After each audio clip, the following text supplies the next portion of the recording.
పుంగనూరులో TDP కార్యకర్త హత్య case రాజకీయంగా సంచలనంగా మారింది. మాజీ మంత్రి మరియు పుంగనూరు ఎమ్మెల్యే పెద్దిరెడ్డి రామచంద్రారెడ్డికి చెందిన అనుచరుడు వెంకటరమణ ఈ కేసులో ప్రధాన నిందితుడిగా కనిపిస్తున్నారు.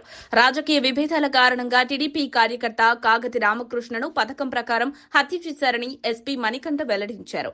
పుంగనూరు మండలం కృష్ణాపురం గ్రామానికి చెందిన కాగతి రామకృష్ణ టీడీపీలో చురుకైన కార్యకర్త.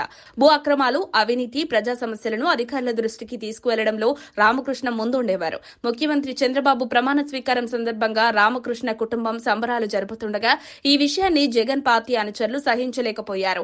ఈ క్రమంలో వెంకటరమణ మరియు మరో వ్యక్తి గొడవకు దిగారు.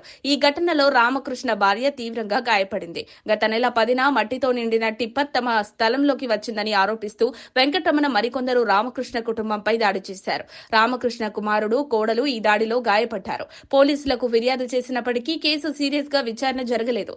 రాజకీయ కక్షలు మరింత తీవ్రమై పుంగనూరు మండలం గానుగులగడ్డకు చెందిన వైసీపీ నేత రెడ్డప్పరెడ్డి హత్యకు ప్రధాన కుట్రదారుడిగా వ్యవహరించినట్టు పోలీసులు గుర్తించారు. వెంకటరమణ మొదట రామకృష్ణ కుమారుడు సురేష్ ను వేట కొడవలితో చంపేందుకు ప్రయత్నించాడు. అయితే సురేష్ తప్పించుకోగా అదే సమయంలో ఇంటికి ట్రాక్టర్లో వచ్చిన రామకృష్ణపై వెంకటరమణ దాడి చేసి దారుణంగా హత్య చేశాడు. ఈ కేసులో ప్రధాన నిందితుడిగా వెంకటరమణను, రెడ్డప్పరెడ్డిని పోలీసులు అరెస్టు చేశారు. మిగిలిన ముగ్గురు నిందితుల కోసం ప్రత్యేక బృందాలు గాలింపు చేపట్టాయి. హత్యకు ముందు మరియు తర్వాత రెడ్డెప్పరెడ్డి నిందితులతో ఫోన్లో మాట్లాడినట్లు పోలీసుల విచారణలో వెల్లడైంది.